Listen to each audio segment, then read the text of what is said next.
So immediate cord clamping is probably an okay option, but if you have time and if you can convince your OB, doing quick umbilical cord milking with intact cord might also be beneficial. So here are the latest guidelines on this particular topic. So if the baby is less than 28 weeks of gestation, then you do not do intact umbilical cord milking because there is a risk of intraventricular hemorrhage. If the baby is between 28 and 34 weeks of gestation, if you can do deferred cord clamping, then you may consider intact umbilical cord milking. If the baby is more than 34 weeks, intact umbilical cord milking is not known to be beneficial compared to delayed cord clamping, but if you can do delayed cord clamping in non-vigorous babies, it might be reasonable to consider intact umbilical cord milking. Again, at all gestations, delayed cord clamping is a preferred mode of placental transfusion. But if you can do that, especially in term babies, consider intact umbilical cord milking.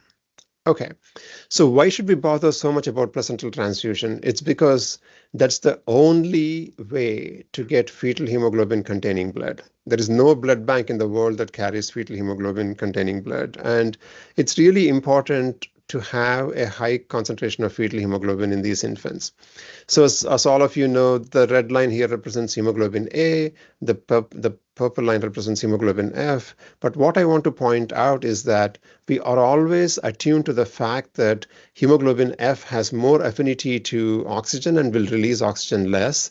But it's also important to remember that if you're normoxic, like you and I, if you're an adult who is normoxic, then the fetal hemoglobin gives off a decent amount of oxygen. So this is your arterial oxygen is somewhere around 80, your venous oxygen is somewhere around 40 millimeters of mercury, and so your AVDO2 is as tall as this bracket over here, this parenthesis over here. On the other hand, if you're hypoxic, let's say your arterial PO2 is only 40, and if your venous PO2 is down here, as can be seen in a baby with PPHN, the AVDO2 with adult hemoglobin is much smaller than the AVDO2 with fetal hemoglobin. So the fetal hemoglobin is designed to provide more oxygen to the tissues during hypoxemic states like what you would see during fetal life. And as many of you know, PPHN can be a hypoxemic state. And so having more fetal hemoglobin definitely helps these babies. So this is a much more effective way of oxygen delivery during hypoxemia. And that's the reason why it's worthwhile having high levels of fetal hemoglobin. And as many of you know, there are several trials happening around the world evaluating congenital diaphragmatic hernia and other conditions to see if placental transfusion helps in these babies. Okay, now let's move on to the cord gases. So we have our cord gases here. Umbilical arterial cord gas is 6.9, 74, 27, 15, minus 19. Again, using the chat, A, B, C, or D. We have a venous of 7.2, 45, 32, and minus 14. So A, B, C, or D, do these gases reflect a cord compression, partial, or a placental abruption, a complete cord compression, or a sampling error? So we've got votes so far for D, B. Any more? Any other comers? Oh, B seems to be, oh, A, C. Oh, it's all across the board here. A, B, C. No one thinks it's a sampling error. Okay. Now it's a dual, it looks like A and B, a little bit of C. Okay, so just a quick review on cord gases. Remembering that the umbilical venous gas is what's reflecting, that's coming from the placenta over to the baby. These gases are from the perspective of the placenta.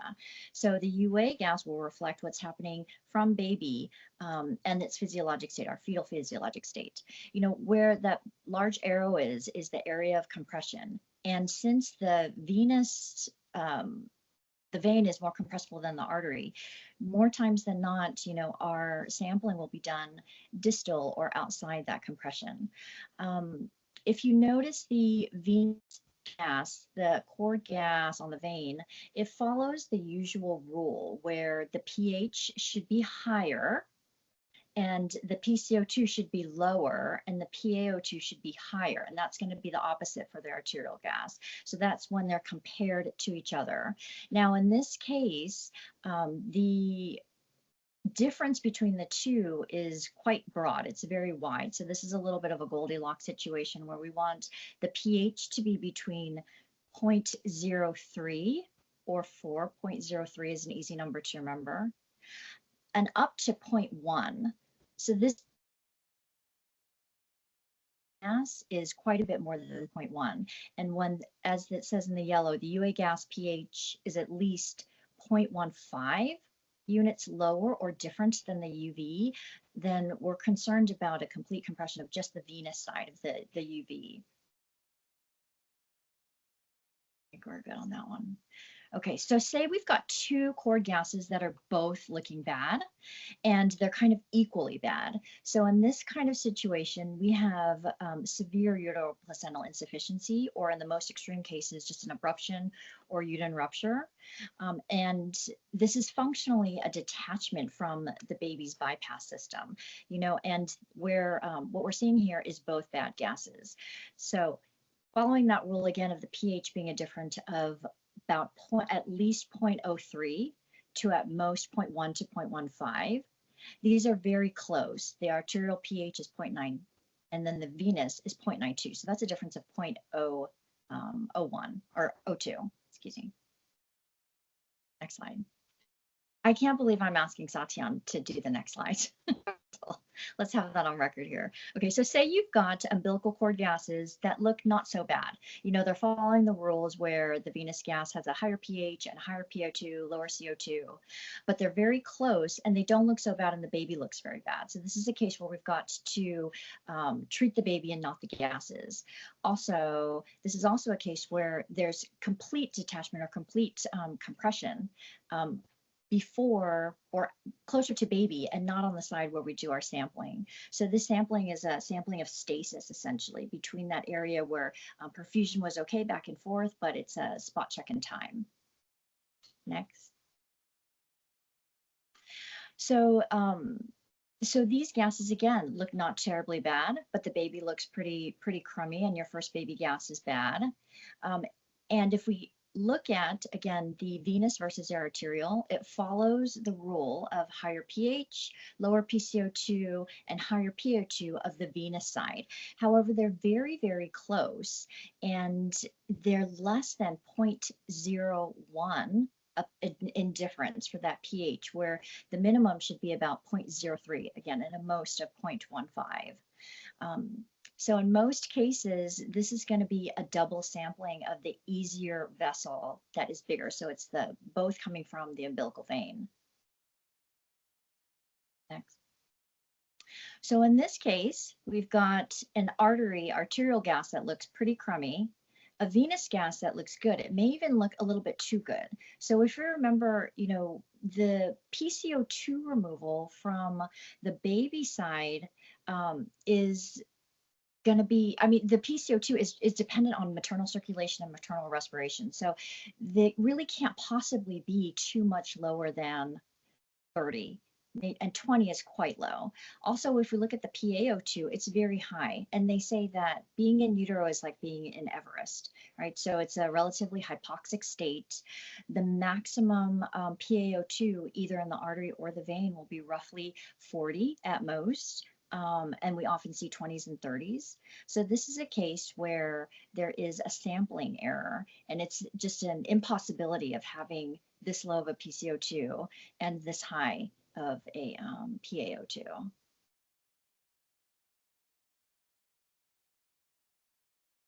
So going on with the case, we've got our baby born through meconium, term, blue and floppy at delivery, very limp, requiring PPV. We're transferred to the NICU. We're on CPAP of 60%. We transition over to NIV on admission, and our FiO2 slowly creeps up to 100%. Very quickly, we are intubated, placed on conventional ventilator. The PEEP is 5, rate of 40. Our tidal volume is 5 per kilo. Our FiO2 requirement goes down just a touch to 90%. And our first baby gas from the UAC is 7.17, 20, 124, 7, and -19. And here's our initial chest x-ray. Born through meconium. Thanks, Clara. So looking at this gas, this is a bit unusual, but it's not uncommon, especially in babies with severe HIE. And these babies tend to have significant amount of Kussmauling, and when they're Kussmaul breathing, they can drive their CO2 down, especially when they're on a conventional ventilator in a assist control volume guarantee mode. They can really drive their CO2 down quite a bit. It's important to avoid both hypocarbia and hyperoxia in babies that have undergone perinatal asphyxia. This is a study from Vishal Kapadia and his colleagues in UT Southwestern, where they looked at the first arterial blood gas from the baby following perinatal distress. And what they noticed was that if the PaO2 was less than 100, the incidence of HIE in these babies was around 27%. On the other hand, if the babies had significantly high PaO2 values in the NICU, the first gas in the NICU, then these babies were more prone for developing HIE. And so a combination of perinatal asphyxia with postnatal hyperoxia can put the babies at very high risk for hypoxic encephalopathy. This may or may not be a causative effect. It could just be an association, but either way, it's important to avoid hyperoxia in the immediate postnatal period in the NICU. Similarly, having a low PCO2 is also deleterious because PCO2 is directly proportional to cerebral blood flow. So if you have high CO2, you tend to have normal perfusion, but if you have low CO2, then you tend to have cerebral oligemia. And so what they did here, this is a trial by Dr. Sita Shankar and Latina Pappas. What they found was that if a baby spends a lot of time during the first 3 days of cooling to hypocarbia, then the risk of death or disability at 2 years of age is much higher, 60 to 64%. On the other hand, if the baby has no periods of time when the baby is exposed to hypocarbia, then the incidence of death or disability is only 35%. Again, this is an association and not a causation. It's possible that babies with much more severe injury tend to breathe faster and may have low CO2s. So it's difficult to associate them, but if at all possible, it's important to avoid PCO2 below 35 millimeters of mercury when you are managing babies with a combination of HIE and PPHN. So moving along, this baby went on to undergo cooling, as you might expect. And during cooling, it's important to realize that especially deep cooling, as might happen during passive cooling during transport or by accident, if the temperature goes below 33%, the risk of pulmonary vasoconstriction is significantly higher. And in fact, the following combination of perinatal events can put a baby at very high risk for PPHN. For example, if the asphyxia is severe, especially if the baby required chest compressions and/or epinephrine, or if the baby had parenchymal lung disease such as meconium aspiration syndrome or pneumonia, and before the onset of cooling in the immediate postnatal period, if the baby needed more than 50% oxygen, all these 4 etiologic factors can put a baby at very high risk for PPHN. So if you have any of these risk factors, anticipate pulmonary hypertension in these babies with HIE and carefully look for it. In fact, if you look at the studies from Dr. Shankaran, both the optimizing cooling trial and the initial cooling trial, what she noticed was that the incidence of PPHN was around 22% in babies with HIE when they were treated with normothermia. When they were cooled to a standard 33.5 degrees centigrade, the incidence of PPHN was 25%. In the deep cooling trial, when the temperature was lower to 32 degrees centigrade, the risk of PPHN went much higher to 34%, and the need for ECMO increased to 9%. So in other words, the incidence of PPHN in term infants is around 1.9 per 1,000 live births, but when you are cooling a baby for HIE, the risk of PPHN is 1 out of 4 or 25%. And if you're deep cooling a baby, either by accident or by mistake, then these babies have a 1 in 3 risk of developing pulmonary hypertension. So the incidence of pulmonary hypertension in babies with HIE is very high and should be carefully watched for in these infants. So Clara? Oh, yep. So here we are undergoing therapeutic hypothermia. And as we said before, FiO2 slowly increased, and we're requiring conventional ventilation. We're now up to 90%, and our preductal sats are 90%. have a follow-up X-ray to the right here. We have minimal 90 to 93. So this is a classic X-ray where absolutely there is no lung expansion at all, and giving nitric oxide has not been effective. And one of the options during these situations is to use a high-frequency ventilator to open up the lungs really well. So the point here is that inhaled nitric oxide, for it to be effective, it has to get into the alveolus and reach a pulmonary vessel. If it can't reach a pulmonary vessel, it's not effective. And inhaled nitric oxide being the only FDA-approved pulmonary vasodilator in newborn babies, it has two distinct advantages. One, it's selective. It has no effect on systemic vasodilation or systemic blood vessels, so it does not cause systemic hypotension. And number two, it's microselective. It only enters those alveoli that are well ventilated, does not enter alveoli that are not ventilated, and so for this reason, dilates the blood vessels only adjacent to the ventilated alveolus, and so improves ventilation perfusion matching. And so giving nitric oxide to a baby with parenchymal lung disease can result in transient improvement in oxygenation, and this transient improvement in oxygenation does not really prove that the baby had PPHN. It could just be a baby who had parenchymal lung disease with VQ mismatch, and giving nitric oxide improves VQ matching. Back to Clara. So now we have pushed over our oscillator, decided to use it. We're still on 90% FO2. Our mean is at 12. Our baby gas from the umbilical line is 696, 63, 35, 14, and minus 16. That gives us a postductal OI of 31. Our preductal sats are hovering around 93. Our postductal are 75. So using the chat, A, B, C, or D, what is the next step? A, increase the PEEP or the MAP. B, increase the FO2, aiming for an umbilical arterial PaO2 of more than 100. D, transfer to an ECMO center, or D, check the lactate and urine output. So we've got mostly votes for A, few incoming for C. It seems like it's between A and C, mostly A. Okay. That's actually a great answer, because if you can think of a term baby with such significant lung disease with whiteout lungs, 12 centimeters is a very low mean airway pressure, and this baby requires recruitment of the lungs, and that's really key. So that is the right answer. I also want to point out to one factor, which is that oxygenation index, especially when you draw it from the umbilical arterial line, is postductal and can be high. And in these situations, what I document in the chart is that I calculate oxygen saturation index, which is mean airway pressure times FiO2 times 100 divided by preductal saturation. So in this case, that would be 12 times 90 divided by 93, and that's 11.6. The general rule of thumb is that OSI times 2 is approximately equal to OI, although there is a much more fancy formula that you can use to convert these two. And so this baby's real preductal OI is somewhere around 23. And if we had placed a right radial arterial line in this baby would have had a much lower OI.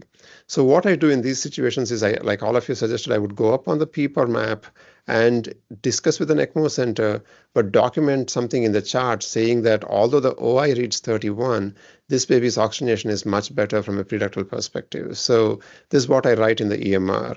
This infant is critically ill with hypoxemic respiratory failure. His postductal oxygenation index is 31. However, his preductal oxygen saturation is 93% and is within the range recommended by guidelines. His oxygen saturation index is 11.6 and his lactate is 1.3, both of which are reasonably normal. The ECMO consult team or center has been alerted. There is no indication for ECMO at this time. We will continue to monitor closely. Again, talk about the lactate is coming down, and then the urine output is reasonably okay. And we'll discuss the possibility of ECMO along with benefits and risks with the parents. So document something in the chart to say that the OI is postductal and preductally the oxygenation is much better. Okay, moving on. So at least 2/3 of the babies in such situation after you recruit the lungs respond to NO, but The most important reason as to why babies don't respond to nitric oxide is because you have not opened up the lungs first. If you don't open up the lungs, nitric oxide won't get into the alveolus and reach the pulmonary arteriole and have a chance to act and produce cyclic GMP and cause vasorelaxation. So optimizing mean airway pressure and consider giving surfactant to recruit the lung is a critical first step that should be done before giving inhaled nitric oxide. So if you have a lung like this, giving nitric oxide at this situation doesn't really help. You have to open up the lungs first and then use inhaled nitric oxide. And for example, if you have an alveolus that's completely collapsed like this and one alveolus that's totally distended, if you give inhaled nitric oxide at this time, INO does not get into this alveolus, so does not really open up the blood vessels here. And if you have an over-distended alveolus, even if you give nitric oxide, because the alveolus is so distended, it compresses the adjacent pulmonary vessels and keeps elevated in pulmonary vascular resistance. On the other hand, giving these babies surfactant and recruiting them will result in much more uniform distension of the alveoli, resulting in nitric oxide reaching all the alveoli and causing normoxic pulmonary vasodilation with reduction in pulmonary vascular resistance. This is clearly shown by the study by Gonzalez and his colleagues in Chile, where they showed that giving a dose of surfactant and then using inhaled nitric oxide resulted in a much more significant drop in oxygenation index compared to using nitric oxide alone without surfactant. So the use of surfactant might be beneficial in these cases. And there are some instances with meconium aspiration syndrome where these babies might require more frequent dosing of surfactant than usual. And occasionally what I do is I give surfactant, wait for 3 or 4 hours. There's a lot of surfactant meconium mixed stuff coming out of the ET tube. I suction fairly often and then repeat a dose of surfactant. So surfactant can help not only with lavage of meconium, but also these babies inactivate surfactant because of the presence of meconium in the airways, and replacing surfactant frequently will help these babies. So intratracheal surfactant should be considered for preterm and term infants with PPHN and with pulmonary diffusion impairment, but not in CDH is the general recommendation from the European guidelines. There's another case. These images are courtesy Dr. Tree Nguyen from Kaiser Roseville here near Sacramento. And he had a baby who was on 20 parts per million of nitric with 81% oxygen, but had a mucus plug and had collapse and wasn't really oxygenating well. And then once the mucus plug was removed and the lungs were recruited, the oxygen came down to 41% and the nitric oxide could be weaned off. So opening up the lungs makes a big difference in many of these babies, and giving nitric oxide with a completely collapsed lung never helps. Okay, with that introduction to NO, we will briefly talk about oxygen. Rule number 1 in PPHN is that what really matters is preductal oxygenation. Postductal oxygenation, as long as it's above 80 and the lactate and urine output are within normal limits, it's probably okay to saturate in the 80s as long as the blood flow is good and the perfusion is good. So the preductal is what really matters, because this is the oxygen that the brain is seeing, this is the oxygen that the heart is seeing, and that's what really matters.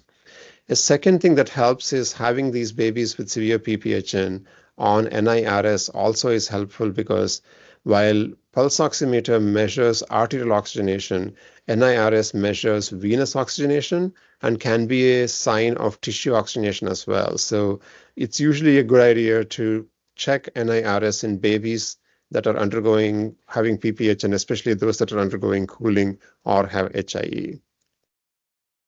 Where do we keep the pulse oximeter range? My personal preference is between 92 and 97%. There are no clinical trials evaluating this, but in various models of pulmonary hypertension in sheep, both the ductal ligation model shown in blue here, meconium aspiration syndrome model shown in green here, or control lambs without any lung disease shown in red here, all of them have the lowest PVR between 90 to 97%. And for that reason, that's the chosen range in many of these babies. Why can't we do 100%? It's because if you're exposed to 100% oxygen, it doesn't take long for the pulmonary artery to receive oxidant injury. The red stain here is superoxide anions. If you give 21% oxygen for 30 minutes to lambs, you can see the pulmonary arteries over here. You hardly see any superoxide anions at all. On the other hand, if you give 100% oxygen for 30 minutes, you see a significant superoxide anion-mediated damage. And that's the reason why we should avoid hyperoxia in many of these infants. And the guidelines suggest that in a term or a preterm newborn infant should receive oxygen ventilatory support and surfactant, and they recommend maintaining preductal SATs between 91 and 95. I tend to go a little higher, up to 97, based on animal studies.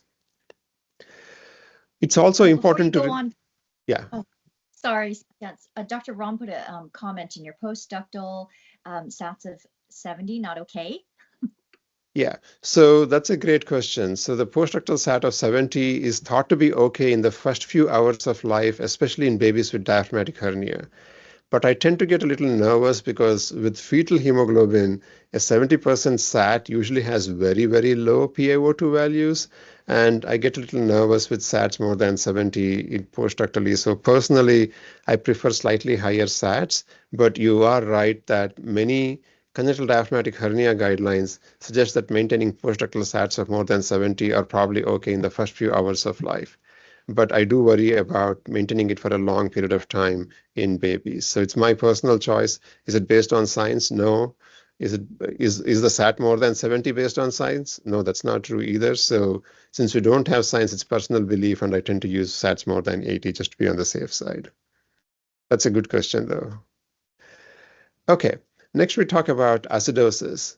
It's important to realize that acidosis exacerbates hypoxic pulmonary vasoconstriction. So there is no easy cutoff for oxygenation. This 92 to 95% rule or 91 to 95% rule can be applied for every single baby in the NICU. If the baby is acidotic, then the cutoff, this particular point is called as the change point, where pulmonary vascular resistance abruptly increases.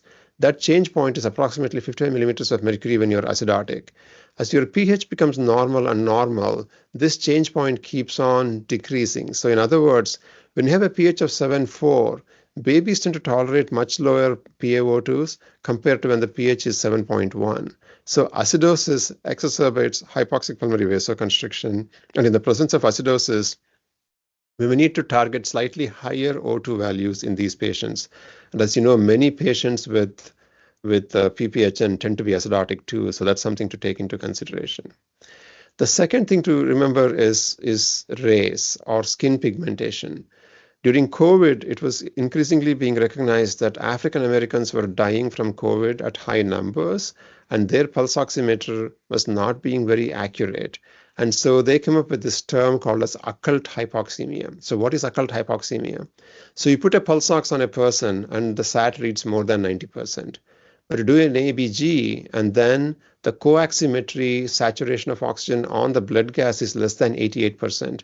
This particular condition is called occult hypoxemia.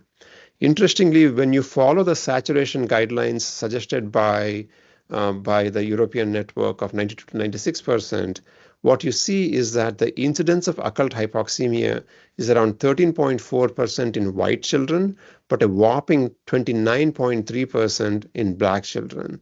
So in Black children, the risk of occult hypoxemia is much higher, and the pulse oximetry might not be very accurate. And so for this reason, if you have a child with dark pigmentation, it might be prudent to target slightly higher oxygen saturations in those babies. The third condition is hypothermia. When you put a baby on a whole body hypothermia, then the oxygen dissociation curve shifts to the left.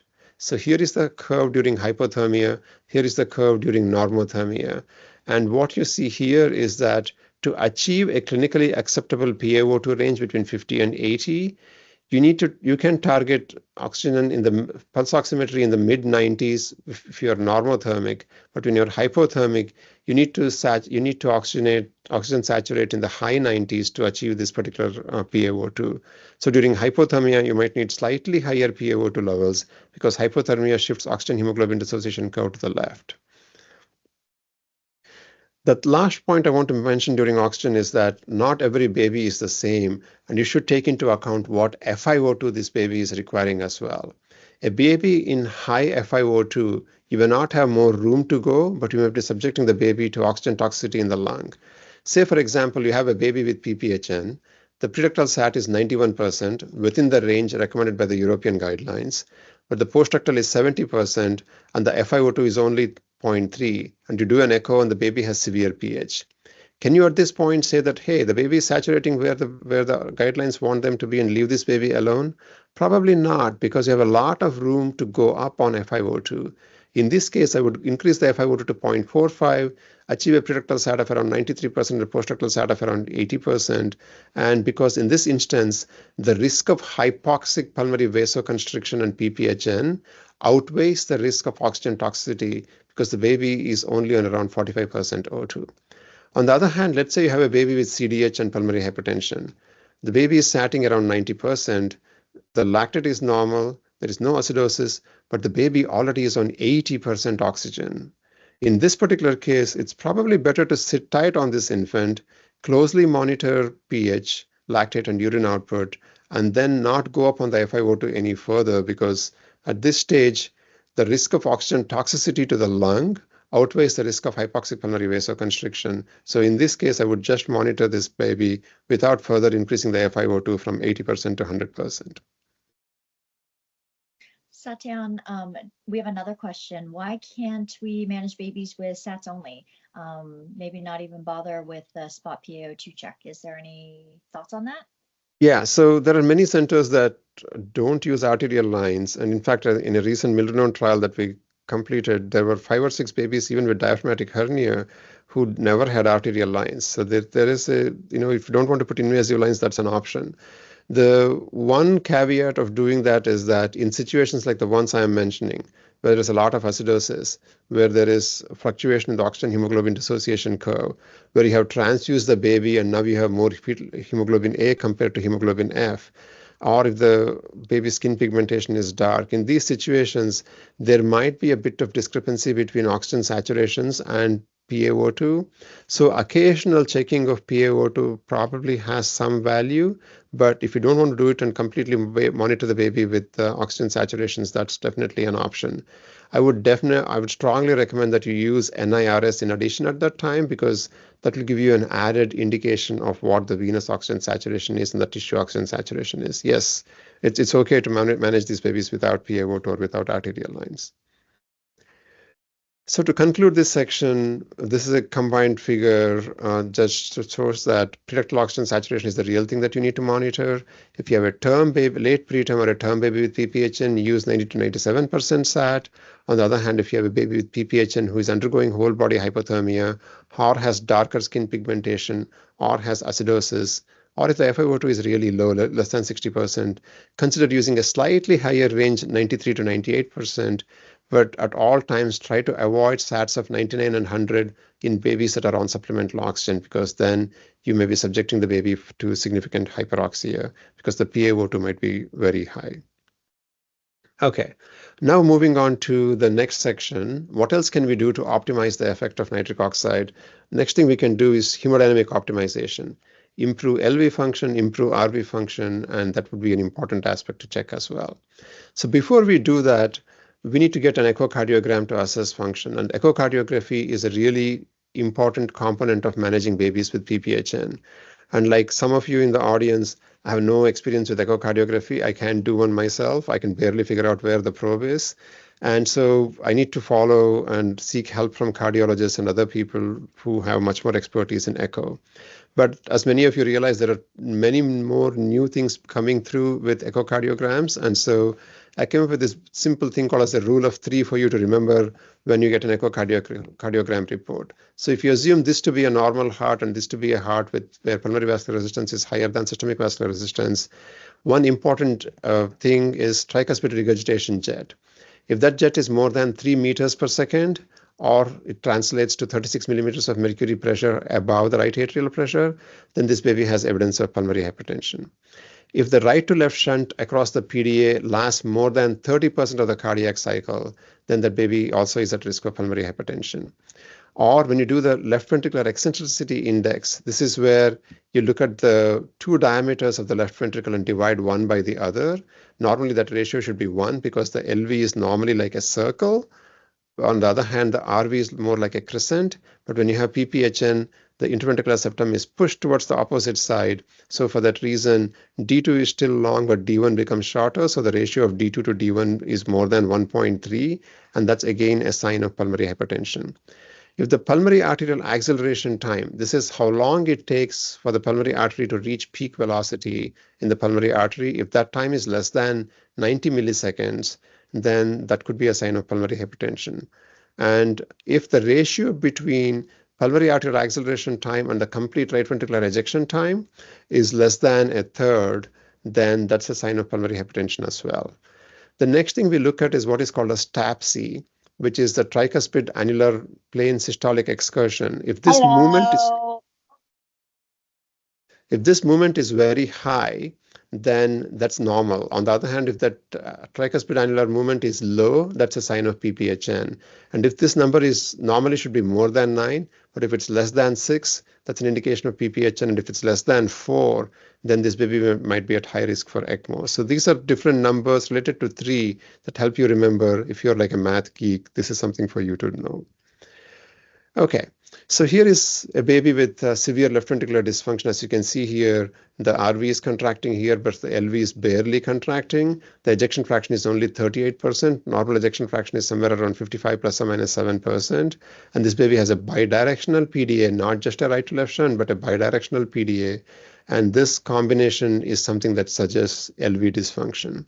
So in babies with LV dysfunction, you see a right to left shunt across the PDA, but at the PFO level, you prominently see a left to right shunt because of LV dysfunction, the LA pressure is very high.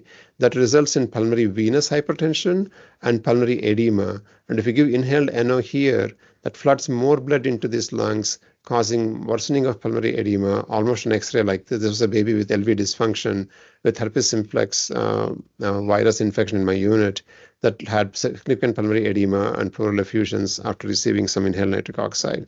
So in this situation, it's better to use a medication such as milrinone. The advantage of milrinone is that it can be given IV. Many of us don't use a loading dose, but the thing to remember is that milrinone is excreted by the kidney. So if the kidney function is not good, then milrinone can accumulate and cause systemic hypotension, in which case you should not be using milrinone. And this was clearly shown to us by this really nice study by Adrian Bischoff and colleagues from Iowa, where they showed that in babies with PPHN without HIE, when they used milrinone, they didn't see much drop in systemic arterial pressure. On the other hand, when they used milrinone in babies with HIE or therapeutic hypothermia, they saw a much significant drop in milrinone. The main reason for this is that these babies had some ATN and had a high creatinine and were having borderline renal function compared to those babies without HIE. So having poor renal function tends to accumulate milrinone, causing a drop in systemic blood pressure, which is not really good in babies with PPHN. The next physiological important thing to remember is that the right ventricle and left ventricle, although they're morphologically somewhat similar, their function is very, very different. The left ventricle constricts both with circumferential contraction, almost like, let's say you go for a swim and you have a wet towel. You wring the towel to get rid of all the water, and that's what the left ventricle does. It really propels blood forward and has a much better capacity to deal with afterload than the right ventricle, whereas the right ventricle has more of a longitudinal contraction, and so if there is high afterload, the RV cannot tolerate well at all, especially in the presence of some degree of ischemia. So you should be very, very sensitive and address high RV afterload more promptly than how you address LV afterload. And an example here is this echo that shows that RV is contracting quite well here, but the LV is the LV is contracting quite well, but the RV is not contracting much at all. And the fractional contraction of the RV is only 0.19.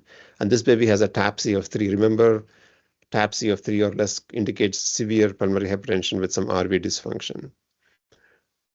Satyan, we have a question about, when our echo reports do not show, perhaps TAPSE and other parameters.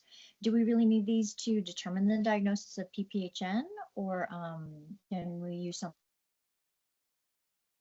Yeah, so at least most reports include tricuspid regurgitation jet, velocity of the tricuspid regurgitation jet, septal position, and ductal shunting, ductal and PFO shunting. So that's usually good enough to measure measure pulmonary hypertension.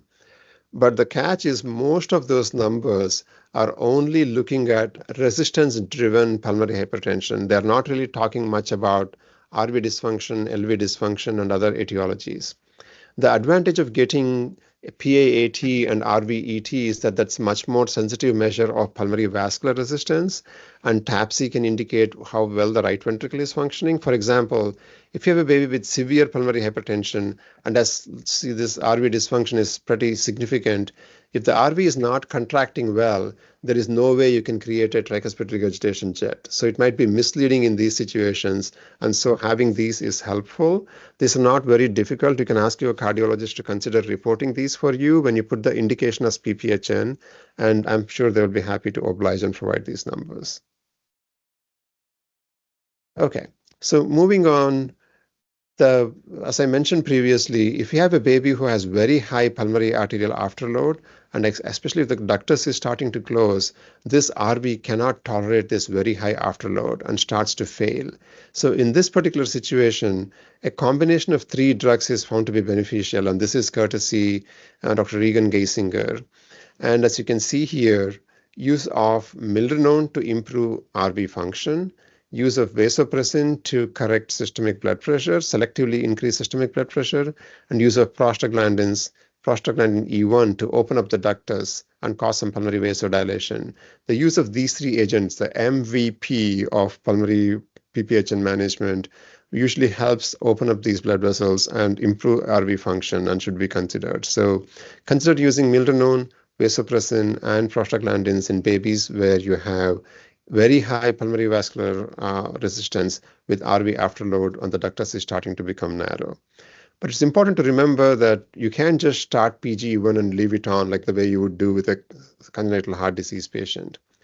So when do you start PGE1? Start PGE1 to reduce RV afterload with suppressed systemic pulmonary hypertension. Say the RV is really dilated and dysfunctional like this, and the ductus is starting to close. So you have a restrictive PDA with high RV afterload, and you have systemic hypoperfusion because the LV is completely squished and is not able to pump blood. So there is not much blood coming to the lower half of the body. In these situations, it's better to start PGE1. Once you start PGE1, what do you expect? Once you start PGE1, you see that the ductus opened up. That results in reduced afterload to the right ventricle, so the right ventricle recovers, and then it's able to shunt blood across the PDA to the bottom part of the body, and that results in reopened PDA by PGE1 to reduce RV afterload and increase systemic perfusion. Yes, there is blue blood here, and the SATs might be low, but getting blue blood is better than getting no blood. In other words, cyanosis is better than being in shock. So that's the advantage of using PGE1 in these babies. But you can't just let PGE1 on for long. Once the baby's respiratory status starts improving, and if there is no preductal to postductal SpO2 gradient and other therapies are de-escalating, then echocardiogram shows improvement in PVR or PA pressures, then you should stop. Say, for example, the PDA is now shunting left to right. In this situation, the LV is getting better. In this situation, it's better to stop PGE1 because if you continue PGE1, this ductus stays open, and this continued shunting left to right can cause systemic hypoperfusion and cause problems to the child. So in this situation, you should stop giving PGE1 and not continue it much longer. So this shows the indications for starting PGE1, maintaining PGE1, and when to discontinue PGE1. Okay, the last section we will talk about is blood pressure management. In the interest of time, I'll go through this fairly fast. So there's a lot of talk about banning dopamine. And in fact, there was a really nice talk by at the PAS 2000 this session in Toronto by Audrey on death to dopamine, which is a very popular talk at PAS. So should we really completely ban dopamine? What should we do? The guidelines clearly indicate that treatment of poor perfusion with poor capillary refill, more than 3 seconds lactate, urine out oliguria, in these situations, you should consider using judicious administration of a crystalloid and then consider using dopamine, epinephrine, or norepinephrine. So how do we fine-tune this management? So let's go back to our case. So we have started IV milrinone in addition to nitric oxide. And our UA blood pressure tracing is reading 47/25 with a mean of 34. Our preductal sats are holding steady at 93, postductal up to 85. Lactate level is 1.2, and our urine output is down to 0.7. So using the chat from A to D, what is your next step? A, permissive hypotension, continue to monitor the lactates and urine output. B, check CVP through the umbilical venous line. C, administer a fluid bolus 10 per kilo, either normal saline or a lactated ringer. Or D, start a vasopressor. We have an overwhelming onslaught of C's. C, okay, fluid bolus, okay. Which is not a bad choice, and I actually wanted to go in depth into it, but giving a fluid bolus is not bad. But remember, in babies with PPHN, the right atrial pressure might already be very high. So we should make sure that there is hypovolemia in these babies before we willy-nilly give fluid boluses. Giving one bolus is probably okay. It's also possible that the lactate is normal, but the urine output is low in this particular instance. So you need to do something about this baby. So giving a fluid bolus and then considering starting a vasopressor is probably a reasonable idea. So let's talk about dopamine. So why don't we like dopamine in PPHN? One point is that dopamine is not selective to systemic circulation. Here is a control lamp where we gave dopamine, and as you can see, the pulmonary arterial pressure is low, the systemic pressure is pretty high, and you give dopamine, systemic pressure increases quite a bit, the pulmonary arterial pressure doesn't increase quite as much, and so this is all great, right? But this is a baby with this is a lamb with normal pulmonary vasculature. In lambs with remodeled pulmonary vasculature with PPHN, both there is systemic hypotension, the systemic pressure is much lower, the pulmonary arterial pressure is much higher, so in fact both of these are very close to each other. And not only does the systemic blood pressure go up with dopamine, the pulmonary arterial pressure also goes up with dopamine. So this dopamine is not a selective agent, and for that reason I personally prefer not to use dopamine in PPHN. The other thing that's commonly done is use dopamine at very high levels to increase the systemic blood pressure higher than the pulmonary arterial pressure. So that's not a good thing either, because remember, the right ventricle is a very sensitive organ. It can deal with very high pressures. So RV is almost like a pressure cooker, and the pop-off valve for the RV is the PFO and the PDA, especially the PDA. So if you give a lot of dopamine and increase the pressure on the left side, in these babies, the RV may no longer be able to deal with the increased pressure and may crash and go into RV failure. The second thing to remember is that many babies with PPHN have left ventricular dysfunction and are not able to pump blood into their systemic circulation and are actually ductal dependent on this right to left shunt. And so by giving too much of dopamine, you might actually hamper this perfusion, resulting in hypoperfusion. So all the more reason not to use extremely high doses of dopamine. So remember, do not stress the heart, especially the RV with your agent. So think of an agent that will not increase the right ventricular afterload too much when you're treating hypotension.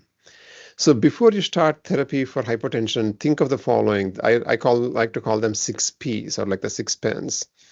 Number one, is the baby's perfusion good? Because that's what is more important than pressure. Second, just don't look at the mean pressure. Look at the systolic pressure and diastolic pressure, because each of those has different importance. 3, what is the peripheral vascular resistance? This is something that's indicated quite well by the diastolic pressure, as long as you don't have a big ductus. Number 4, pump. What is happening to the pump? Is the pump starting to fail? Is the RV or LV starting to fail? Then in which case you need inotropes. And 5, is there pulmonary hypertension along with hypotension? Because in this case, you have to be much more selective in using your agent that doesn't cause too much of pulmonary vasoconstriction. And lastly, is the baby peeing enough? Is there decent urine output? Because all of these things, perfusion, pressure, peripheral vascular resistance, pump failure, and presence of pulmonary hypertension and urine output, all of these things matter. Just to give you an example, say for example, you have a baby with poor perfusion with really low pressures, and the peripheral vascular resistance is decreased. but the pump is good, the RV and LV are functioning quite well, and there is pulmonary hypertension, and the baby's urine output is low, a drug of choice here would be norepinephrine, because norepinephrine has no effect on the pump, but can selectively increase systemic vascular resistance compared to pulmonary vascular resistance. So like that, you can look at these 6 Ps and then decide what's your optimal drug to use. So for example, perfusion, if it's good with normal lactate and urine output, may consider delaying treatment of hypotension. These kids are thought to be in permissive hypertension. If the pressure systolic is low, then it usually indicates pump failure. If diastolic is low, it's either peripheral resistance being low or there being a big ductus. If the peripheral vascular resistance is low, you need a vasopressor, such as norepinephrine or vasopressin. On the other hand, if you have pump failure, you need an inotrope, such as milrinone or epinephrine. If there is pulmonary hypertension, prefer using norepinephrine or vasopressin because these have the least degree of pulmonary vasoconstriction. And if the urine output is low, be careful about using vasopressin because vasopressin can cause oliguria in some instances. So the general rule for treating systemic hypotension in PPHN is if you have normal cardiac function and if the baby's blood pressure is normal, then you don't have to worry about anything. Just continue with inhaled nitric oxide. If needed, go to sildenafil. If you have normal blood pressure and if you have poor cardiac function, use milrinone. If you have low blood pressure and normal cardiac function, use norepinephrine or vasopressin. If you have low blood pressure and poor cardiac function, this is the troublesome group. You may have to use epinephrine plus inhaled nitric oxide and consider using hydrocortisone. And be aware of the possibility of hyponatremia and oliguria with vasopressin. Sometimes babies with low blood pressure and poor cardiac function may land up on ECMO, so this group should be very carefully watched for. Okay, quickly to conclude, norepinephrine, 2 things to remember. If you have significant cardiac dysfunction, don't use norepinephrine because it selectively increases afterload. It doesn't have any inotropic effect, so don't use norepinephrine if you have cardiac dysfunction. 2, vasopressin. If you have hyponatremia or really low urine output, be careful with using vasopressin because it can cause further hyponatremia, and it's actually antidiuretic hormone, so it can decrease urine output. But if the urine output is low because of hypotension, vasopressin can help by increasing blood pressure and improving urine output. Then briefly, one word about hydrocortisone. Many of us use it in PPHN, but beware of occult infection. There was one instance where I used hydrocortisone in a baby with severe PPHN, gave a fairly high dose, and then it turned out that the baby had herpes simplex, which we had sent off cultures, but we didn't have a diagnosis yet. And so this baby had rip-roaring herpes simplex and had fulminant herpes simplex and died from it. So be careful about using hydrocortisone when there is occult infection. So to conclude, think of what a fetus would do when you're managing a baby with PPHN. The fetus is very clever. He or she avoids hyperoxemia. She knows very well that blue blood flowing through is better than no blood. Cyanosis is better with good perfusion, and that's better than ischemia. And she also maintains her ductal patency if the RV is suprasystemic, and she avoids high systemic blood pressures because she knows that both the ventricles are very sensitive to very high afterload. So thank you for your attention, and we can take some questions. And I want to end by saying that neonates do not read physiology textbooks, so you can't expect them to follow all the rules of physiology. They will do whatever they want. They are like having teenage children. They will do what they want, and so we need to be prepared for that and treat each baby very specifically with precision medicine and not use an algorithmic approach while managing babies with PPHN. Thank you. Sorry, it took a little longer than I was hoping for. Oh, it was absolutely perfect. I thought we might go longer, but as Satyan said at the beginning, we will have this a PDF copy of his talk available. So please email me if you'd like one. I've got see, we've got one question here. What is your suggested? Oh,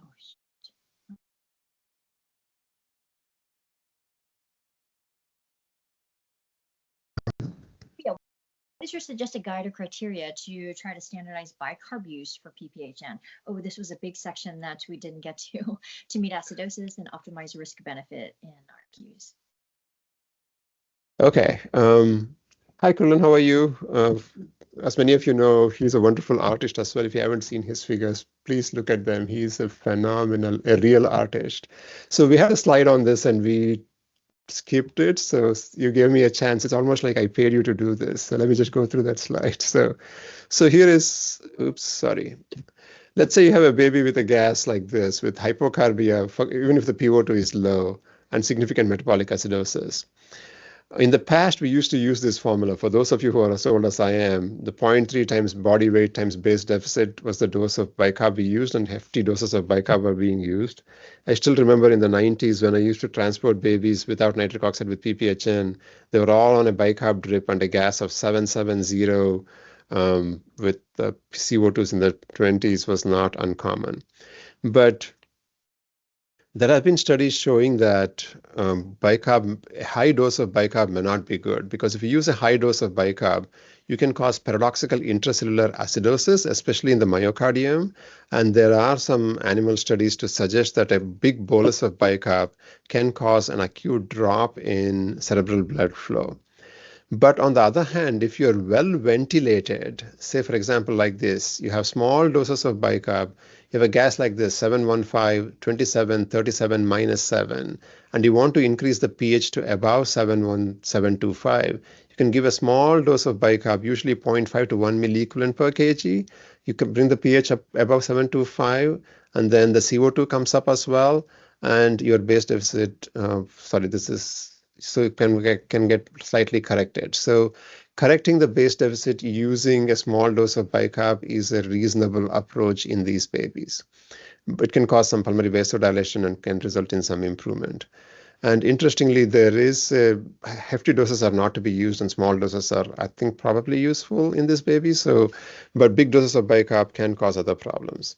So one caveat though, if you're taking a board exam or doing your MOCA, then there are 3 wrong answers all the time.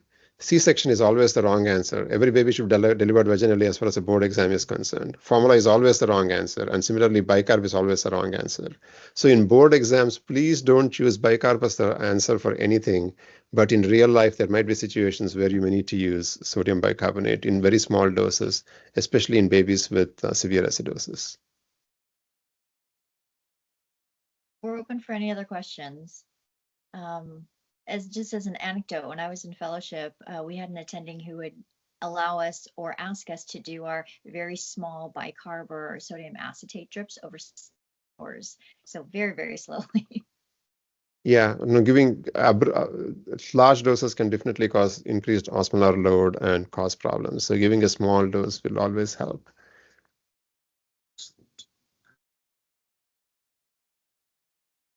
Okay, so I think that we've got a lot of, we've got another one here. What is the best way of assessing LV function on the echo? I feel that LV is normal on the echo when it's reported by the cardiologist. Oh, that's a great question. Like I said, I'm not an echo expert, so please take whatever I say with a pinch of salt. So what I typically use is at the ejection fraction by the Simpson rule. It's usually 55 plus or minus 7% is the standard number for neonates. And especially if you see numbers in the 30s, then it's a concern that ejection fraction is not good in these neonates. But you can also use a combination of how the LA looks, how the blood is flowing, and the gestalt of a cardiologist. So that might sometimes be helpful. It's always good to call the cardiologist and get their opinion or ask them to review the echo with you. And that usually gives rise to a lot of interesting points because you know the baby and the cardiologist knows the echo. So having both of you talk over while reviewing echoes is helpful.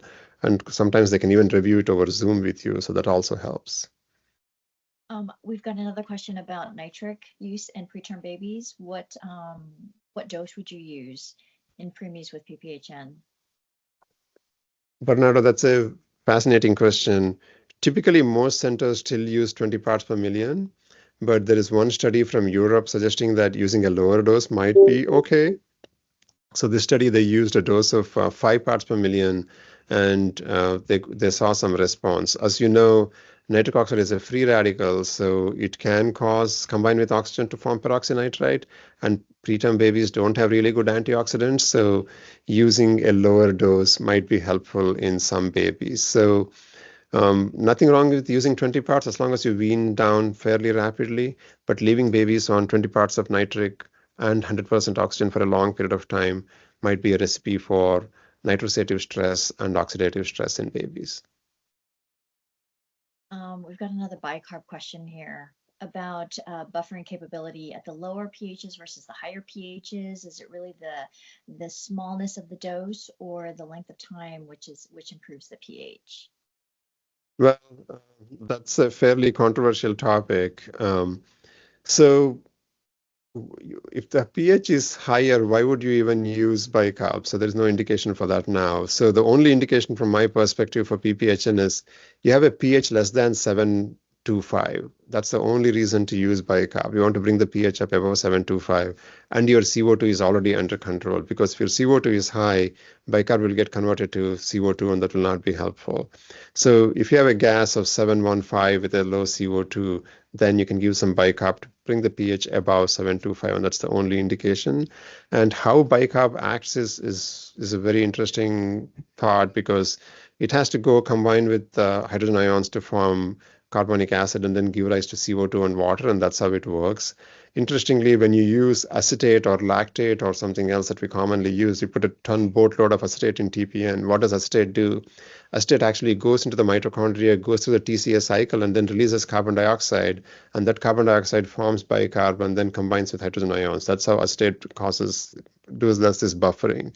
So every one of these acts through bicarbonate ions, and that's how they work. But there is actually a study called the BASE trial, BASE, BASE trial being done in UK, and they're evaluating the use of small doses of bicarb in preterm babies with metabolic acidosis, and they are starting to enroll babies now. So hopefully in a year we will know exactly much more physiology, but this is in preterm babies. I believe less than 30 weeks of gestation, but that might give rise to interesting thoughts for term babies as well. So a question about echoes and how often we should be doing them to weight function of the RV, LV, shunt direction, etc. Yeah, so there is no clear-cut indication as to how often you should do echoes. If the baby is doing well, then obviously you don't have to worry too much. If the baby is not doing well, doing it at reasonably regular intervals is good. The controversy is that, say, for example, there are two groups for CDH management, the Utah group and the Denver group. The Denver group does a lot of echoes, whereas the Utah group does very few echoes, and both of them show significant improvement in outcomes with diaphragmatic hernia, with these where RV dysfunction is very common. What really matters is to have a really nice protocol and follow a protocol and believe in what you're doing. I think that's what really matters. Doing too frequent in-depth echoes, especially in those that are not done by a neonatologist, can be detrimental, because you stimulate the baby a lot with a complete echo, and that may not be helpful. So targeted neonatal echocardiography, once you have done one complete echo, just quickly looking at ductal shunt, RV function, LV function, those things might be a real quick short echo, and that's probably worth it, doing it on a more frequent basis. But like again, I said, I'm not an expert on echo, and we'll probably get somebody with that expertise to answer your question better. And if you wouldn't mind just reviewing again, in what cases or what instances nitric is more harmful than beneficial? Yeah, that's a fascinating question. I actually had a slide for it, and it's hidden somewhere. I can't pull it out in a short notice. So NO is beneficial in most hypoxemic babies, except when there is post-capillary pulmonary hypertension. That would include pulmonic vein stenosis and LV dysfunction. And LV dysfunction is very common in CDH. It's common in sepsis. It's common in asphyxia. The other group of babies where it may not help is babies with hypoplastic left heart syndrome. Because babies with hypoplastic left heart syndrome or any single ventricle physiology, these babies' systemic perfusion is dependent on having a high pulmonary vascular resistance. So using NO in these babies will divert the blood away from the systemic circulation to the pulmonary circulation. So in those babies, NO is contraindicated when there is hypoxia. And finally, if you have obstructed TAPVR, those babies do not do well with nitric oxide either. So that's another condition where things might get worse. So when you use nitric and things don't go well, in fact, when I was a fellow, I went when nitric was available for the first time. I was a junior attending. After to go on transport, I put it on a baby without knowing an echo diagnosis, and kid had hypoplastic left heart and really was in deep trouble by the time we got to the children's hospital. We've got another question here about inhaled or nebulized treatments, pulmonary vasodilators. Epoprostenol? Yeah, EPO is a really nice drug. It comes in two forms, Flolan or more recently Velitri. The Flolan that we are all used to using is a very alkaline medication. It has a glycine buffer and a pH of 9 for heaven's sake, so it's very alkalotic. And there are various regimens where you inhale like 50 mics per 50 nanograms per kg per minute through a nebulizer, and it's fairly selective because its half-life is only a minute once it gets absorbed. So I have used a lot of inhaled Flolan when I was in Buffalo, but here at UC Davis, they don't really like to use it, so we don't use it here. But it's quite an effective medication. The new drug Velitri is a bit better. Its pH is much better. It's a little more stable, so it might be a bit easier to use it. But if you are in an adult hospital like the way I am here, getting inhaled Flolan approved through P&T committee is a big task. It's not easy. It's much easier if you're in a freestanding children's hospital because people understand the issues in that particular case. Iloprost is another option for you to use if you want to use an inhaled agent. Any place for nitric oxide through the nasal route versus intubated babies? Oh, of course, yeah. There are several studies where INO was used through either nasal CPAP or nasal cannula, and in fact, the guide for the INO vent and some of these ventilators comes up with a setup for use through a nasal cannula. Two things to remember. When you give it non-invasively, the delivery of NO might be lower than otherwise. So, for example, if your baby was being intubated and was on 5 parts of nitric, when you extubate the baby, put the baby on CPAP or a high-flow nasal cannula, you may have to adjust the dose so that you deliver slightly higher amount of nitric oxide so that the effective dose to the baby is not abruptly decreased.